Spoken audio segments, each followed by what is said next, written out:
Romeo and Juliet, Tristan and Isolde, Batman and Robin. Oftentimes, when two parts of a legendary couple are featured as the title of a tale, it is a love story. He cannot live without her, she cannot die without him, etc.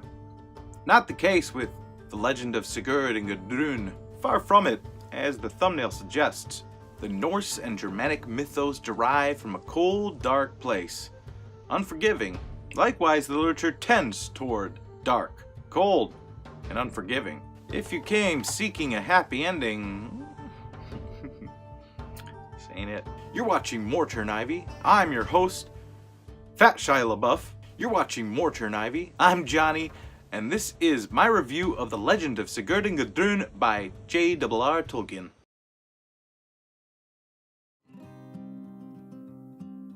The story of Sigurd and Gudrun belongs to the Volsung or Volsunga cycle, dating back to multiple Norse sagas of the 12th century or more likely earlier, most notably the Poetic Edda, a collection of poems that entered modern conversation via the print edition by William Morris in 1876. And yet a lesser known version exists, written by J.R.R. Tolkien himself, though not published until 2009, well after the good professor's death. The volume collects and rather connects two very different Nordic lays, the Lay of the Volsungs and the Lay of Gudrun, both featuring the same characters and centered around the same time. The protagonist of the first story, dare I say hero?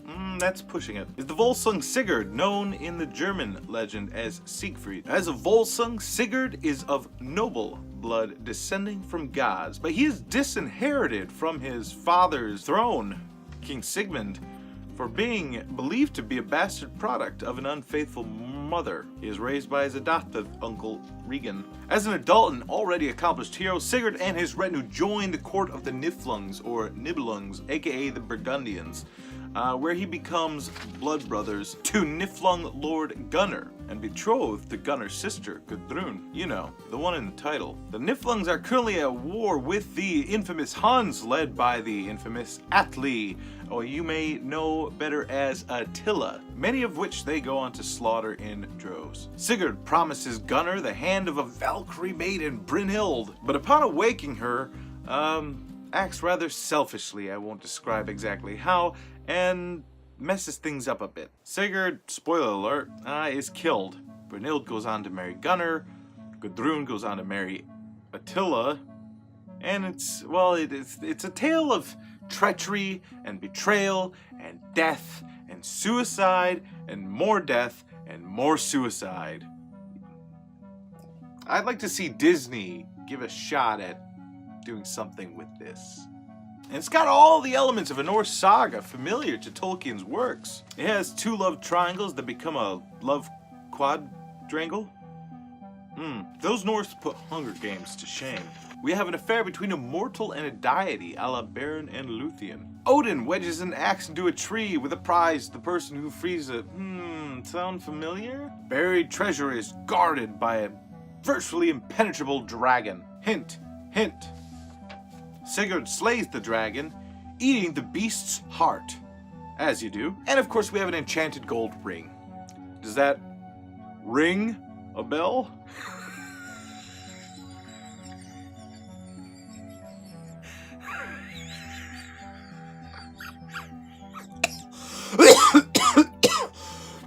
The ring was gifted by Odin and contains special magical powers, of which we specifically don't know what it does exactly. Or at least we're not purposely told in the story. But a little background first. Tolkien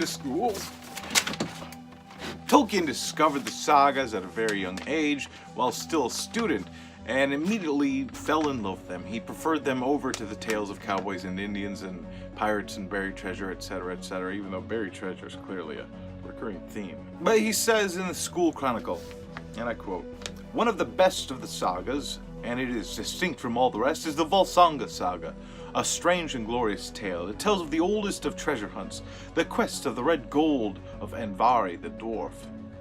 It tells of the brave Sigurd Fafnirsbane, who was cursed by the possession of this gold, who in spite of his greatness had no happiness from his love for Brynhild.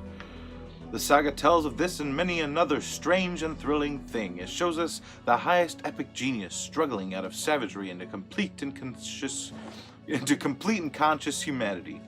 Though inferior to Homer in most respects, in some respects, though as the whole the northern epic has not the charm and delight of the southern, yet in a certain bare veracity excels it, and also in the story of the Volsungs in the handling of the love interest.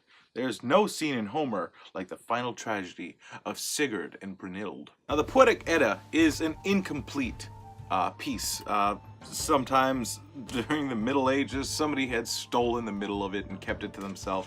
Probably read it while they shat, and it's gone forever. Hopefully they didn't wipe their arse with it or something to that effect. That's a horrible image. But needless to say, its fate unknown, but for all intensive purposes, it's gone forever. So Tolkien had a bit of cutting and pasting to do, and it's not an exact translation. You wouldn't expect an exact translation.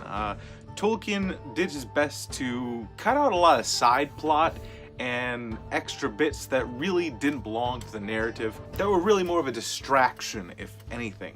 On top of that, he added connected tissue to essentially branch the Lay of the Volsungs and the Lay of Gudrun, so that they meshed more cohesively. And thirdly, he rewrote it. So he transcribed it using an Old English style of alliterative poetic writing. Tolkien's genius for poetry makes sense if you compare a side-by-side comparison to a translation and his own personal creation. This being W.H. Auden's translation. Why did our sister send us a ring woven with wolf's wool?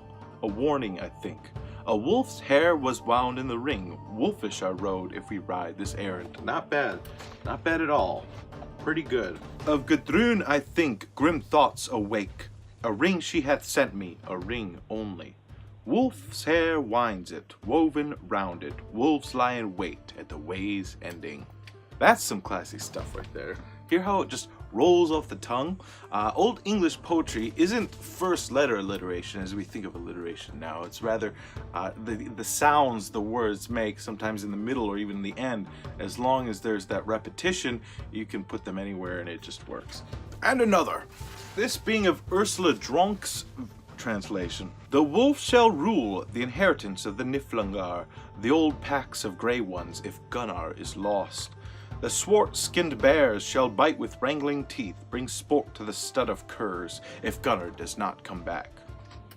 In which case we actually have the character Gunnar speaking about himself in the third person. Ah, but wait, there's more. But loud cried Gunnar, laughing scornful, deep had he drunken, darkly musing.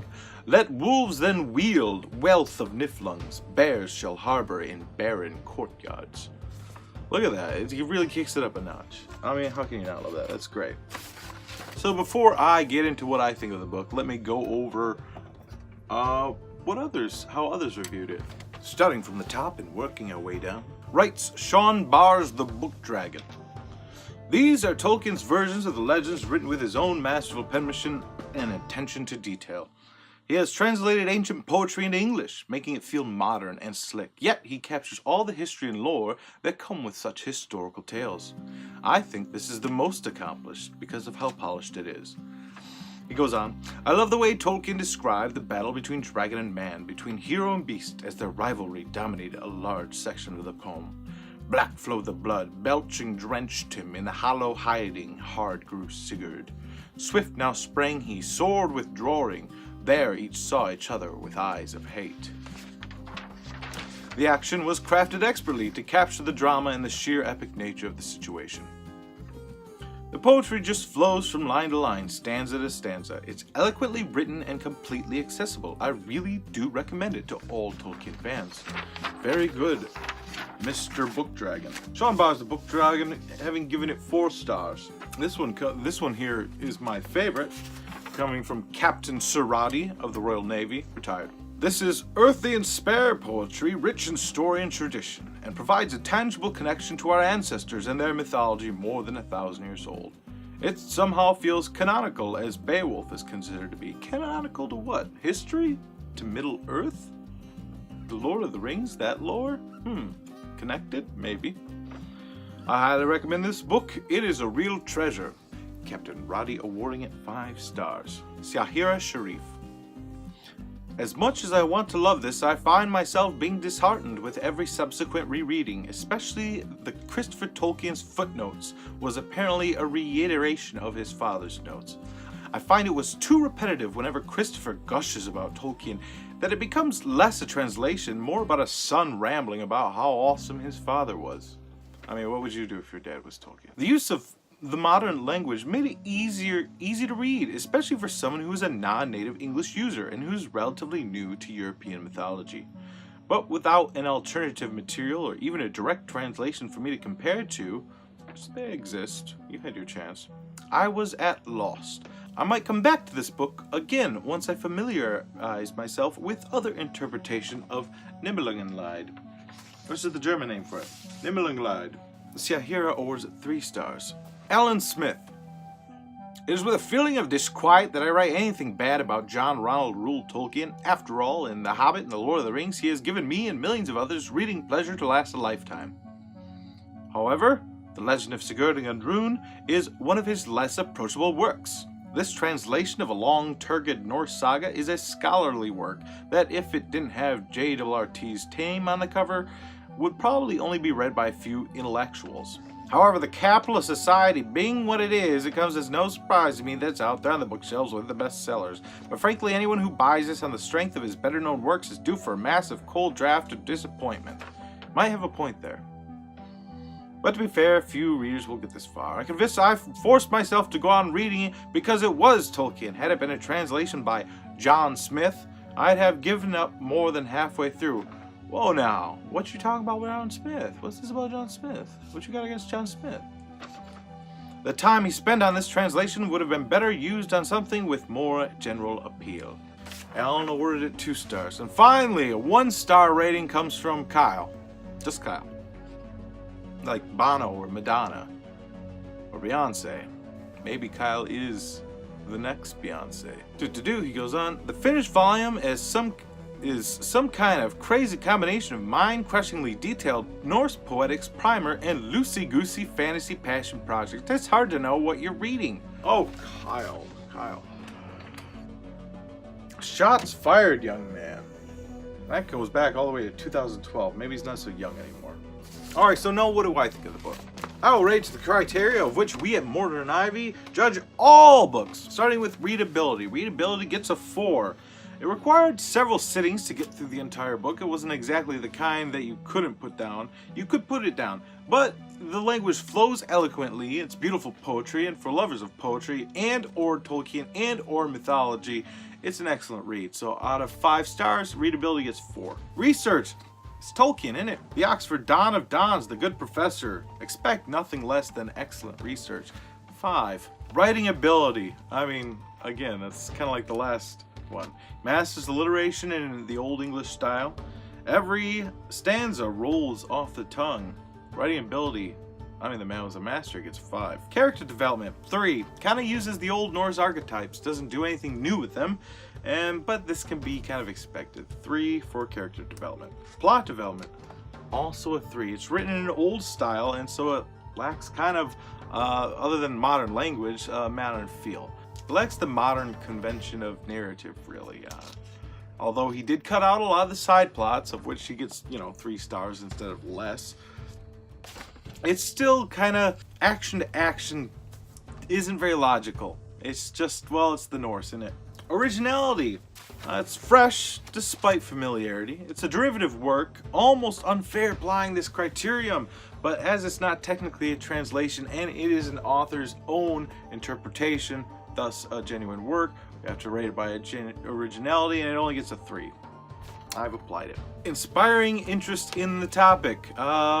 Would be 5, but if not for editor Christopher Tolkien's ramblings, and he does in all his books. Christopher Tolkien, of all the books of his fathers that he edits, he tends to stick his hand in a little too much and wiggle it around and get it dirty, and well, he kind of steals his dad's thunder that way, where his dad was a wonderful writer, Christopher's too scholarly, and we could do with a lot less. So You know, while normally I would love the topic of Norse mythology, I think with a little bit less Christopher I would love it more. 4 stars in terms of inspiring interest. These are epic poems steeped in magic, not the legal proceedings of a divorce trial.